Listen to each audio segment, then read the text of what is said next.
हजूर नबी करीम सल्लल्लाहु अलैहि वसल्लम की 9 मुबारक तलवारों में से एक का नाम अलबत्तार है। यह तलवार सरकार दो आलम सल्लल्लाहु अलैहि वसल्लम को यसरब के यहूदी कबीले बनु कैनका से माले गनीमत के तौर पर हासिल हुई। इस तलवार को सैफुल अंबिया यानी नबियों की तलवार भी कहा जाता है। इस तलवार पर हजरत दाऊद अलैहिस्सलाम, सुलेमान अलैहिस्सलाम, हारून अलैहिस्सलाम, ईसा अलैहिस्सलाम, ज़िक्रिया अलैहिस्सलाम, याहिया अलैहिस्सलाम और मोहम्मद सल्लल्लाहु अलैहि वसल्लम के इस्मा मुबारक कुनिंदा हैं। ये तलवार हजरत दाऊद अलैहिस्सलाम को उस वक्त माले गनीमत के तौर पर हासिल हुई जब उनकी उम्र 20 साल से भी कम थी। इस तलवार पर एक तस्वीर भी बनी हुई है जिसमें हजरत दाऊद अलैहिस्सलाम को जालूत का सर कलम करते दिखाया गया है, जो इस तलवार का असली मालिक था। तलवार पर एक ऐसा निशान भी बना हुआ है जो बतरा शहर के कदीमी अरब बाशिंदे अलबादियून अपनी मलकियती अशिया पर बनाया करते थे। बाज़ रिवायात में ये बात भी मिलती है कि यही वो तलवार है जिससे हजरत ईसा अलैहिस्सलाम इस दुनिया में वापस आने के बाद काने दज्जाल का खात्मा करेंगे और दुश्मनाने इस्लाम से जिहाद करेंगे। तलवार की लंबाई 101 सेंटीमीटर है और आजकल ये तलवार तुर्की के मशहूर ज़माना अजायब घर तूब कापी इस्तांबुल में महफूज है। दज्जाल के खात्मे के बाद हजरत ईसा अलैहिस्सलाम इसी हाल में होंगे कि अचानक अल्लाह ताला की तरफ से उनके पास ये वही आएगी कि मैंने ऐसे बंदे पैदा किए हैं जिनसे लड़ने की कुदरत और ताकत कोई नहीं रखता। तुम मेरे बंदों को जमा करके कोहे तूर की तरफ ले जाओ और उनकी हिफाजत करो। फिर अल्लाह ताला याजूज माजूज को जाहिर करेगा जो हर बुलंद ज़मीन को फलांगते हुए उतरेंगे और दौड़ेंगे। उनकी तादाद इतनी ज़्यादा होगी कि जब उनकी सबसे पहली जमात बहरे तिब्रिया से गुजरेगी तो उसका सारा पानी पी जाएगी।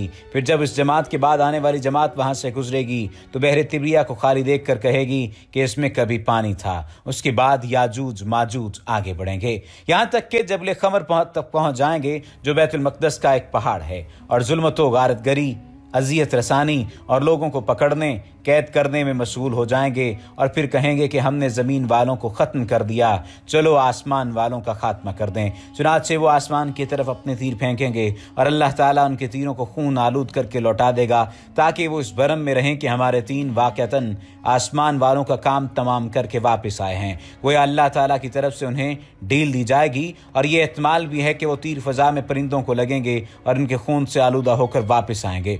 बस इसमें इस तरफ इशारा है कि दज्जाल का फितना ज़मीन तक ही महदूद नहीं रहेगा बल्कि ज़मीन के ऊपर भी फैल जाएगा।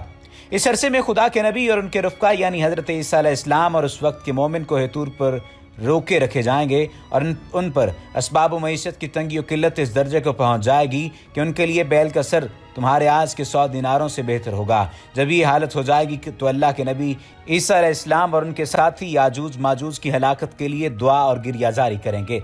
बस अल्लाह ताला उनकी गर्दनों में नग्फ यानी कीड़े पड़ जाने की बीमारी भेजेगा जिससे वो सब यकबारगी इस तरह मर जाएंगे जिस तरह कोई शख्स मर जाता है। यानी नग्फ की बीमारी की शक्लें उन पर खुदा का कहर इस तरह नाजिल होगा कि सब के सब एक ही वक्त में मौत के घाट उतर जाएंगे। अल्लाह के नबी और उनके साथी इस बात से आगाह होकर पहाड़ से उतर आएंगे और उन्हें ज़मीन पर एक बालिश का टुकड़ा भी ऐसा नहीं मिलेगा जो याजूज माजूज की चर्बी और बदबू से खाली हो। इस मुसीबत के दफिया के लिए हज़रत ईसा अलैहिस्सलाम और उनके साथी अल्लाह ताला से दुआ करेंगे। तब अल्लाह ताला ऊँट की गर्दन जैसी लंबी गर्दनों वाले परिंदों को भेजेगा जो याजूज माजूज की लाशों को उठाकर जहां अल्लाह की मर्जी होगी उठाकर फेंक देंगे।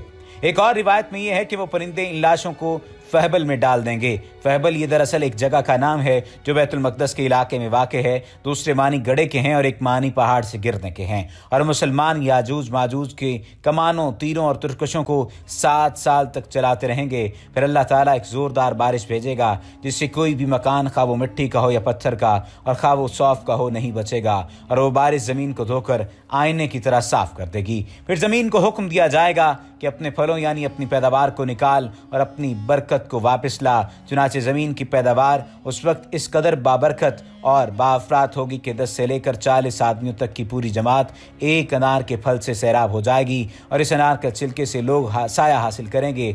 नेज़ दूध में बरकत दी जाएगी यानी ऊँट और बकरियों के थनों में दूध बहुत होगा। यहाँ तक कि दूध देने वाली एक ऊँटनी लोगों की एक बड़ी जमात के लिए काफ़ी होगी। दूध देने वाली एक बकरी आदमियों को छोटी सी जमात के लिए काफ़ी होगी। बहरहाल लोग इस तरह की खुशहाल और अमन चैन की ज़िंदगी गुजार रहे होंगे कि अल्लाह ताला एक खुशबूदार हवा भेजेगा जो उनकी बगल के नीचे के हिस्से को पकड़ेगी, यानी सवा की वजह से उनकी बगलों में दर्द पैदा होगा और फिर वो हवा हर मोमिन और हर मुसलमान की रूह कब्ज़ कर लेगी और सिर्फ बदकार और शरीर लोग दुनिया में बाकी रह जाएंगे जो आपस में गधों की तरह मुख्तलत हो जाएंगे और इन्हीं लोगों पर क़यामत कायम होगी। इस पूरी रिवायत को मुस्लिम ने नकल किया है।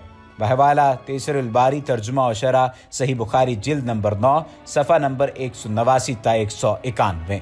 अब सवाल ये पैदा होता है कि दज्जाल या मसीह दज्जाल कौन है? मुसलमानों के नज़दीक इस शख्स का लक़ब है जो क़यामत की बड़ी अलामतों में से एक और कुर्बे क़यामत यानी आखिरी ज़माने में ज़ाहिर होगा।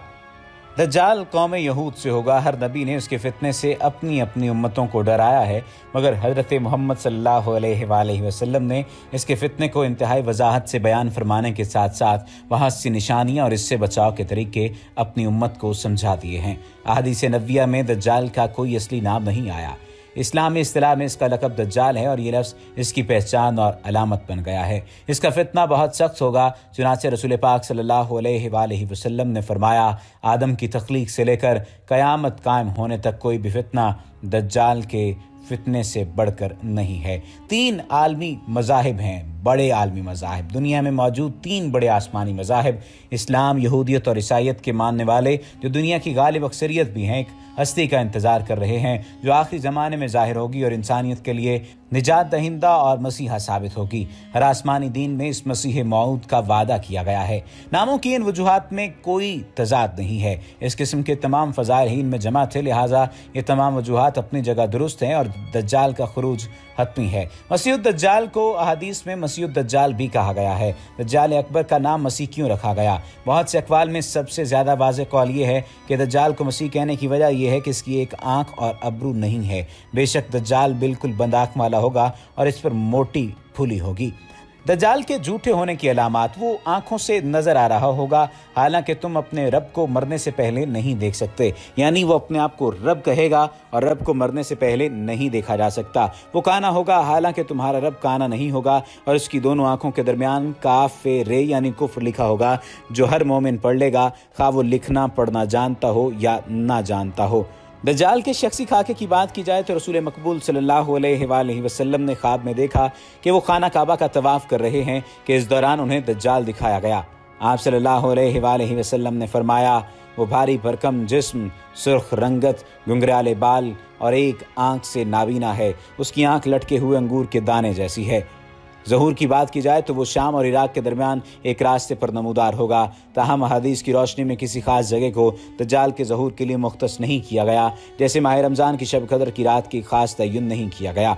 दज्जाल के बर्पा करदा फसादात के बारे में बात करें तो दज्जाल अपने ज़हूर के मुताबिक हर तरफ फितना और फसाद बर्पा करेगा। उसके बर्पा करदा फसाद की शिद्दत का अंदाज़ा हदीस की रोशनी में वाज़ेह होता है। फरमाया कि पस मुसलमान शाम के जबल दुखान की तरफ भाग जाएंगे और दज्जाल वहां आकर उनका मुहासरा कर लेगा। ये मुहासरा बहुत सख्त होगा और उनको बहुत सख्त मुशक्कत में डाल देगा। फिर फजर के वक्त ईसा इब्ने मरियम नाजिल होंगे। वो मुसलमानों से कहेंगे, इस खबीस कज़्ज़ाब की तरफ निकलने से तुम्हारे लिए क्या चीज़ माने है? मुसलमान कहेंगे कि ये शख्स जिन है, लिहाजा इसका मुकाबला मुश्किल है। शारहीन हदीस का फरमाना है कि दज्जाल की शोबदाबाजी, मस्मरिज़म वगैरह को देख कर शायद बाज़ मुसलमानों को उसके जिन होने का गुमान हो, या मुमकिन है मुसलमान ये बात बतौर तशबीह के कहें कि इसकी हरकतें और इज़ा रसानियाँ जिन्नात की तरह हैं। वो लोग जो इस इंतज़ार में हैं कि गधे के साथ जकड़ा हुआ दज्जाल एक जजीरे से निकलेगा, इस तरह के गधे पर सवार होगा और मखलूक उसके पीछे चलेगी, तो मुझे अफसोस कि वो कभी दज्जाल को देख ना सकेंगे, और क़यामत को जब दज्जाल को देखेंगे तो कहेंगे, या लिल अजब, इसको तो हमने अपनी आंखों से देखा था मगर इसको समझे न थे। मगर अफसोस कि उस वक्त कुछ ना हो सकेगा।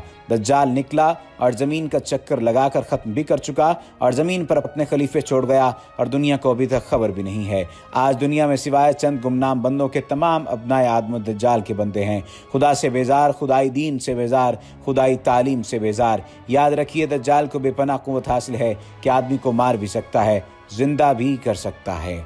जो भी उसके सामने सर उठाता है उसे मार देता है और फिर जलाकर दुनिया को दिखाता है और लोग उस पर اعتماد کرنا شروع کر دیتے ہیں۔ دجال کا فتنہ ایک بہت بڑا فتنہ ہوگا۔ ایک کتاب بھی ہے جس کتاب کا نام آثار قیامت اور فتنہ دجال کی حقیقت ہے۔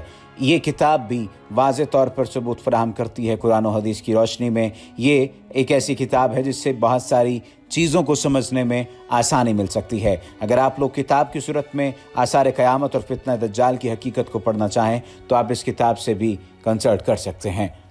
وما علینا الا البلاغ المبین۔